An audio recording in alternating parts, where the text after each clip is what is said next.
The wrong way to use healing magic के episode 2 की शुरुआत में हम लोग उसातो को देखते हैं जो कि अब सोकर उठता है। वो सोच रहा था कि कल जो भी उसके साथ हुआ वो सब कुछ एक सपना था, लेकिन जैसे वो अपने साइड में एक बंदे को देखता है जो कि उसी के स्क्वाड में है, उसे देखकर उसे रियलाइज हो जाता है कि वो एक दूसरी दुनिया में है। तभी कोई बंदा आकर उसे बताता है कि तुमसे कोई मिलने आया है। तो वह बाहर जाता है तो उसे पता चलता है उसे मिलने काजुकी और सुजुने आए हैं, जो कि उसे कहते हैं कि हमें तुम्हारी चिंता हुई थी जब हमने सुना कि तुम किडनैप हो गए।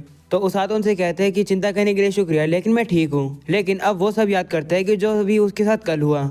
तभी अब थोड़ा दुखी हो जाता है और लोगों से कहते हैं कि आज मेरी खतरनाक ट्रेनिंग शुरू होने वाली है, पता नहीं मैं कल जिंदा बचूंगा या नहीं। तो सुजुने कहती है कि तुम्हें देखकर तो लगता है कि तुम तैयार हो ट्रेनिंग के लिए। तो कहते हैं कि वो तो मुझे होना पड़ेगा ही, क्योंकि वैसे मेरे पास और कुछ करने के लिए है नहीं। वैसे भी ट्रेनिंग करके मैं तुम्हारे लिए यूजफुल हो जाऊंगा। ये सुनकर सुजुने उस पर काफी इंप्रेस होती है और कहती है कि आज हम लोग भी ट्रेनिंग करने वाले हैं, हम लोग भी अपना बेस्ट देंगे। तो सातो कहते हैं ठीक है, मैं सोच रहा हूँ कि तुम लोग को हीरो ट्रेनिंग कैसी वाली करनी होगी, क्या वो कूल होगी? वैसे भी तुम्हारी आउटफिट काफी ज्यादा अमेजिंग है। ये सुनकर सुजुने उसका शुक्रिया करती है। वहीं पर अब काजुकी भी अब थोड़ा सा मोटिवेट हो जाता है और उसातो का शुक्रिया करता है और कहते हैं मैंने अपना माइंड बना लिया।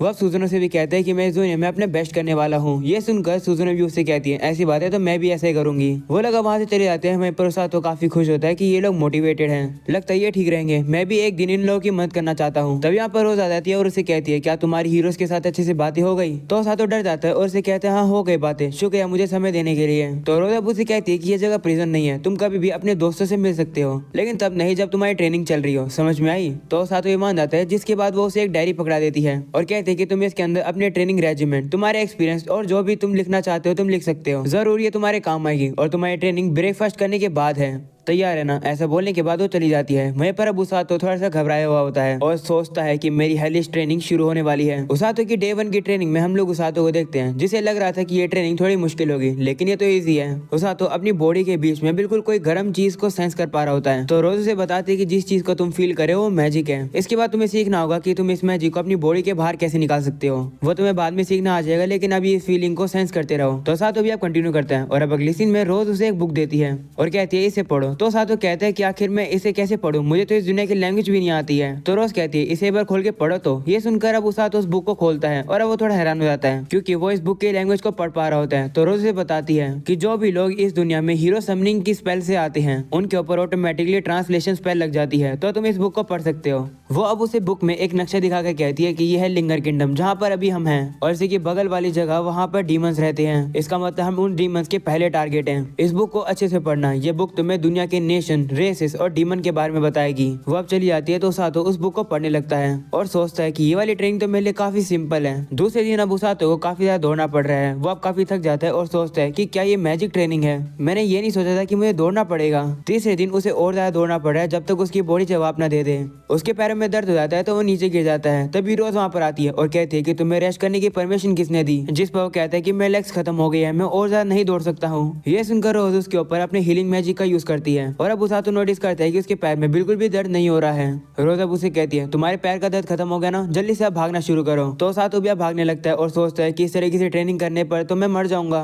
तो रोज उसे कहती है चिंता मत करो, अगर तुम मर जाओगे तो मैं तुम्हें हील कर दूंगी, इसे भागते रहो। उसातो रोज के ऊपर काफी गुस्सा कर रहा होता है, लेकिन वो उसे कुछ बोल भी नहीं सकता है, इसलिए वो सोचता है कि जो भी कुछ वो उसे कहना चाहता है वो डायरी में लिख देगा और अपना गुस्सा उतारेगा। अगले दिन अब उसातो बाकी स्क्वाड मेंबर्स के साथ ट्रेनिंग करता है। सभी लोग उससे काफी ज्यादा तेज होते हैं और उसका मजाक उड़ा रहे होते हैं। उसातो अब वापिस से गुस्सा होने लगता है और वो सोचता है कि मैं जाकर ये सब डायरी में लिखूंगा और अपना गुस्सा उतारूंगा। और अब 5वें दिन भी उसातो काफी ज्यादा दौड़ता है और अब उसका थोड़ा थोड़ा मैजिक आने लगा है। और अब डे 6 में भी वो दौड़ रहा होता है, लेकिन कीचड़ में अब उसका पैर फिसल जाता है और वो नीचे गिरता है। लेकिन रोज अब भी उसे खड़े होने के लिए कह रही होती है और दौड़ने के लिए भी। उसातो काफी ज्यादा गुस्सा हो जाता है। तभी अचानक से अब उसका हीलिंग मैजिक एक्टिवेट होने लगता है और अब डे 7 के दिन हम लोग देखते हैं कि रोज अब उसे काफी जोर से लात मारती है और उसे काफी दूर गिराती है, जिससे कि उसे काफी ज्यादा डैमेज होता है। रोज वहीं पर उसे कहने लगती है कि जितना तुम मुझे हेट करोगी मैं उतनी ज्यादा क्रूल होती जाऊंगी। ये सुनकर उसातो थोड़ा डर जाता है और सोचता है कहीं इसने मेरी डायरी तो नहीं पढ़ ली, ऐसा कैसे हो सकता है, मैंने तो जापानीज में लिखा है, उसे वो लैंग्वेज कैसे आती है? तभी रोज उसके पास आकर उसे उठाकर फेंक देती है और कहती है रेस्ट करने का समय नहीं है, जल्दी जाकर दौड़ो। और अब 8वें दिन में हम लोग उसातो को देखते हैं। रोज अब उसे बार बार उठाकर फेंक रही होती है और लात मार रही होती है। उसातो का हीलिंग मैजिक एक्टिवेट होने लगता है। वहीं इतना ज्यादा डैमेज पाने के बाद भी उसातो देखता है कि उसे तो बिल्कुल भी दर्द नहीं हो रहा है। वो सोचता है कि क्या ये हीलिंग मैजिक है, अगर है तो मुझे मैजिक चाहिए। ऐसा बोलने के बाद वो वापस से दौड़ने के लिए जाता है। 10वें दिन में अब हम लोग देखते हैं कि जब से उसातो ने अपनी हीलिंग मैजिक पर कंट्रोल पाना शुरू कर लिया है, तब से वो बिना थके दौड़ सकता है। लेकिन उसे इस बात का डाउट हो रहा होता है कि क्या वो सिर्फ रनिंग करके ही काजुकी और सुजुने की मदद कर पाएगा। तभी रोज अब उसे कहती है कि जाकर और 30 बार दौड़ो। ये सुनकर उसातो थोड़ा पागल होने लगता है और कहता है इतनी ज्यादा ट्रेनिंग, एक बार जब मैं ये ट्रेनिंग पूरी कर लूंगा ना तो मैं रोज को दिखाऊंगा कि कौन यहाँ का बॉस होगा। और अब डे 11 में हम लोग देखते हैं कि उसातो की ट्रेनिंग में अब एक न्यू चीज ऐड हो चुकी है, वो है पुशअप्स। वो ऑलमोस्ट 1000 पुशअप्स कर रहा होता है, लेकिन उसकी हीलिंग मैजिक की वजह से उसका सारा दर्द गायब हो रहा होता है। तभी रोज उसे कहती है कि क्या तुम्हें पता है कि तुम्हारी बॉडी को मैं इतना ज्यादा स्ट्रेंथन क्यों कर रही हूँ? ऐसा इसलिए ताकि तुम बैटलफील्ड में दुश्मनों से भाग सको और जाकर अपने घायल साथियों की मदद करो। जितना तेज तुम दौड़ पाओगे उतनी ही जल्दी तुम उन्हें बचा पाओगे। ये सुनकर उसातो थोड़ा सा शौक रहता है और अब अपनी ट्रेनिंग को वापस कंटिन्यू करता है। वो आज थोड़ा खुश है क्योंकि रोज ने आज उसे बिल्कुल भी नहीं डांटा है। अगले दिन अब उसातो सुबह रनिंग करता है और शाम के समय पर पुशअप्स करता है। वो फील कर रहा होता है कि उसकी बॉडी उसके लिए थोड़ी हल्की बनती जा रही है। अगले दिन रोज को ये बात पता चल जाती है तो वो उसकी बॉडी के ऊपर काफी सारा वेट ऐड कर देती है। ये ट्रेनिंग देखकर तो वहाँ पर सभी गार्ड्स भी हैरान हो जाते हैं कि आखिर ये ट्रेनिंग इतनी कर कैसे रहा है। डे 14 में उसातो देखता है कि उसका लंच तो वहाँ से गायब हो चुका है। एक बंदे से पूछने पर उसे पता चलता है कि उस बंदे ने उसका लंच खा लिया है। वो सुनकर उसातो उस पर काफी गुस्सा होता है और उसके ऊपर गिलास फेंक देता है। वो बंदा अब उसे चिढ़ा रहा होता है तो उसातो अब उसको मारने के लिए जाता है, लेकिन वो बंदा उसके अटैक को डॉज करके वहाँ से भाग जाता है। वो लोग अब बाहर की तरफ दौड़ने लगते हैं। उसातो भी उसके पीछे होता है। वो रियलाइज कर रहा होता है कि जो उसके ऊपर वेट डाले गए थे उसे उसकी आदत हो गई है। वहीं पर अब दूसरी तरफ रोज ये सब देखकर स्माइल कर रही होती है। तो उसातो को समझ आता है कि ये सब कुछ उसी की प्लानिंग है। उसी ने इस बंदे को कही होगी कि ये मेरा लंच खा ले और मैं इसके पीछे दौड़ूं।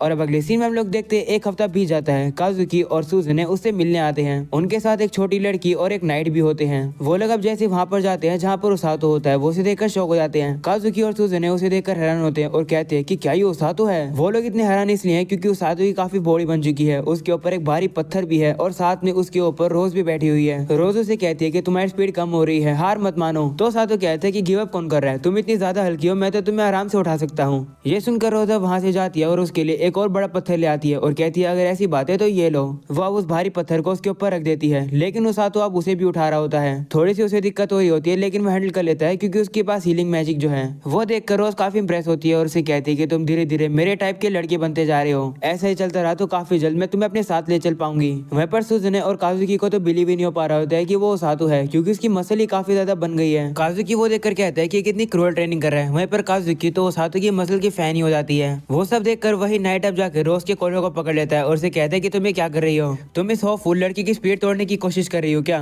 रोज उसे कहती है बूढ़े सिगलेस मुझे छोड़ दे, तेरे पास खुद के तरीके होंगे लेकिन मेरे पास खुद के तरीके हैं। मैं उसातो के ऊपर हल्के नहीं रह सकती हूँ क्योंकि वो मेरा राइट हैंड मैन बनेगा। यह सुनकर उसातो भी शौक हो जाता है और सोचता है क्या?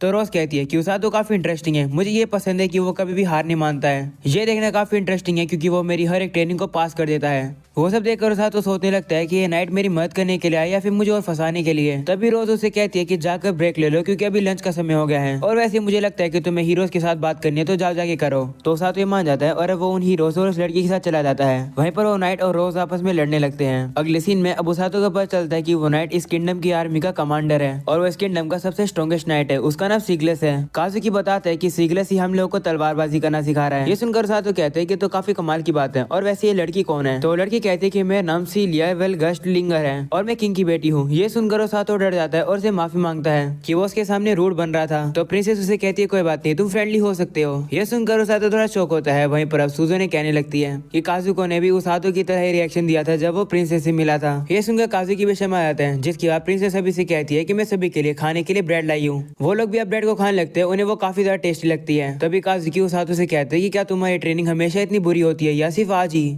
तो कहते हैं कि आज मेरी ट्रेनिंग थोड़ी इजी है, तुम लोग अपने बारे में बताओ। तो काजुकी बताते हैं कि हम लोग की भी ट्रेनिंग थोड़ी मुश्किल है। सिगलेस हमें तलवारबाजी सिखाता है, वहीं पर वेल्ची हम लोग को मैजिक सिखाती है। इससे हम लोग की फिजिकल और मेंटल कंडीशन अपग्रेड हो रही है। वो सुनकर उसातो कहते हैं कि तो काफी नॉर्मल ट्रेनिंग है, रोज तो मुझसे काफी एबनॉर्मल ट्रेनिंग करवाती है। वो सुनकर काजुकी अब उसे कुछ बोलने वाला होता है, तभी अचानक से सुजुने उसातो की शर्ट को उठाकर उसकी बॉडी देखने लगती है। वो देखती देखती है कि उसके तो सिक्स पैक आ चुके हैं, वो अब उसकी मसल की दीवानी हो जाती है। उसा तो अब थोड़ा ऑकवर्ड फील करने लगता है, लेकिन तभी वो काजुकी से कहते हैं कि तुम कुछ बोलने वाले थे ना, जल्दी बोलो। तो कहते हैं हाँ, मैं सोच रहा था कि कहीं यहाँ पर तुम्हें मुश्किल तो नहीं हो रही है कोई। तो सातो कहते हैं कि मुश्किल तो हो रही है, शुरुआत में मैं सोचता था कि मैं यहाँ से भाग जाऊँ, रोज से मुझे अब भी डर लगता है, लेकिन भागने का मेरा मन नहीं करता है क्योंकि एक्चुअली मैं ट्रेनिंग को एंजॉय करने लगा हूँ और वैसे भी यहाँ की जिंदगी इतनी बुरी भी नहीं है। ये सुनकर सुजन इंप्रेस होती है और उसे कहती है लगता है तुम्हें वो जगह मिल गई जहाँ पर तुम बिलोंग करते हो। तो वो कहते हैं कि इसमें इंप्रेस होने की जरूरत नहीं है, मैं तो बस जिद्दी हो रहा हूँ क्योंकि तुम लोग हीरोज के तौर पर लड़ने वाले हो, इसलिए मैं भी कुछ करना चाहता हूँ। ये सुनकर सुजन कहती है ऐसी बात है तो जब मैं खतरे में हूँ तो मुझे बचाने आना। तो सातो कहता है कि तुम ऐसा एक्ट क्यों करी हो कि तुम एक नॉर्मल लड़की हो। तो सुजन कहती है कि मैं नॉर्मल लड़की तो हूँ, तुम मुझे क्या समझते हो। तभी यहाँ पर सातो का स्क्वाड मेंबर आता है और उसे कहते हैं देखो मैं कितना अच्छा हूँ, मैं तुम्हारे लिए लंच लेकर आया हूँ। सातो भी अब उससे काफी अजीब तरीके से कहते हैं कि तुम्हारी हिम्मत कैसे हुई इस स्माइल के साथ मेरे लिए खाना लाने की, तुम्हारा ये एटीट्यूड मुझे बिल्कुल पसंद नहीं आया। ऐसा बोलने के बाद उसके ऊपर हमला करने जाता है। हमारे पर वो बंदा भी उसे मुंह के मारता रहता है और इसी तरीके से वो लोग अब आपस में लड़ने लगते हैं। वो देखकर प्रिंसेस कहती है कि क्या हमें इनकी लड़ाई रुकवानी चाहिए। तो काजुकी कहते हैं नहीं, लगता है सातो यहाँ पर हर चीज ये सब करता है। तो सुजुने कहती है हाँ, वो यहाँ पर ऐसे रह रहे जैसे उसे रहना चाहिए, वो हमसे भी ज्यादा अच्छे से यहाँ फिट हो रहा है। तो काजुकी कहता है कि मैं बैठे बैठे यहाँ टाइम वेस्ट नहीं कर सकता हूँ, मैं वापस कैसल में जाकर ट्रेनिंग शुरू कर रहा हूँ। वो अब चले जाता है तो सुजुने और प्रिंसेस भी वहाँ से जाने लगते हैं। वहीं अब सुजुने रुक कर सातो की तरफ देखती है और कहती है कि मुझे लगता है कि जरूर कोई कारण होगा जिसकी वजह से हम सभी लोग एक साथ इस वर्ल्ड में समन हुए हैं, ये पक्का कोई किस्मत है, चलो हम लोग अपना बेस्ट देंगे। ऐसा बोलकर वहाँ से चली जाती है। वहीं पर रात के समय पर उसातो गर्म पानी में नहा रहा होता है और कहता है कि मैं खुश हूँ कि मैं काजुकी और सुजुने से मिल पाया, लेकिन सुजुने मेरी बॉडी को देखकर अजीब एक्ट करी थी। वैसे देखा जाए तो वो सही है, मेरी बॉडी सही में चेंज हो गई है, मैं और ज्यादा तेज हो गया हूँ। ट्रेनिंग करके मेरी मसल को और ज्यादा वेयर आउट करना और बार बार हीलिंग मैजिक से उन्हें हील करते रहना, ये सब करने की वजह से मेरी बॉडी की ये हालत हो चुकी है। वो अब याद करता है कि रोज ने उससे कहा था कि जितना तेज तुम दौड़ पाओगे उतनी ही जल्दी तुम बाकी लोगों को बचा पाओगे। उसा तो अब सोचता है कि क्या मैं बैटल फील्ड में दौड़ पाऊंगा और लोगों को बचा पाऊंगा, क्या मेरी स्पिरिट मेरी बॉडी इतनी स्ट्रॉन्ग है। और अब अगली सुबह जैसे उसा तो ब्रेकफास्ट फिनिश करता है तभी रोज अब उसके पास आकर उसके मुंह पर बैग फेंकती है और कहती है आज हम लोग बाहर जा रहे हैं। वो सुनकर बाकी सभी मेंबर्स कहते हैं तो वो दिन आ गया। रोज अब गेट गार्ड के पास आकर उसे कहती है जल्दी से गेट खोल दो। वो गार्ड भी डर जाता है और जाकर गेट खोलता है। उसे देखकर उसा तो सोचता है कि रोज की प्रेजेंस इतनी खतरनाक है, गेट गार्ड भी उससे डर गया। जिसके बाद अब गेट गार्ड गेट खोल देता है। वो लोग बाहर जाने लगते हैं तभी उसा तो रोज से कहते हैं कि आखिर हम लोग कहाँ जा रहे हैं, पर वो उसे बताते नहीं है और कहती है बस चलते रहो, तुम्हें पता चल जाएगा। वो लोग अब एक जंगल के पास आते हैं तो रोज अब उसे बताती है कि ये जगह फेमस है, इसे जाना जाता है इस किंगडम के डार्कनेस नाम से, क्योंकि यह जगह मॉन्स्टर से भरी हुई है और तुम यहाँ पर जाओगे और तब तक वापस नहीं आओगे जब तक तुम ग्रैंड ग्रिजली को नहीं हरा दोगे। वो सुनकर सातो डर जाता है और कहते हैं कि ये तो वही मॉन्स्टर है जो कि ब्लू ग्रिजली 100 साल बाद बनते हैं। बुक में लिखा हुआ था कि ब्लू ग्रिजली ही बहुत खतरनाक होते हैं। तो रोज उसे कहते हैं कि इतनी सारी ट्रेनिंग करने के बाद तुम ग्रैंड ग्रिजली को आराम से हरा सकते हो। तो वो कहते हैं कि इतने समय से तो सिर्फ मैं रनिंग ही करता आ रहा हूँ, तुमने मुझे लड़ना तो सिखाया ही नहीं। ये सुनकर रोज उसे उठा लेती है और कहते हैं तुम मुझे गुस्सा दिला रहे हो। ऐसा बोलने के बाद उसे फॉरेस्ट के अंदर फेंक देती है। और अब यहीं पर होता है ये एपिसोड खत्म। पसंद आया तो लाइक कर देना, चैनल पर नहीं हो तो सब्सक्राइब कर देना। मिलता है अगले एपिसोड में, तब तक के लिए बाय बाय।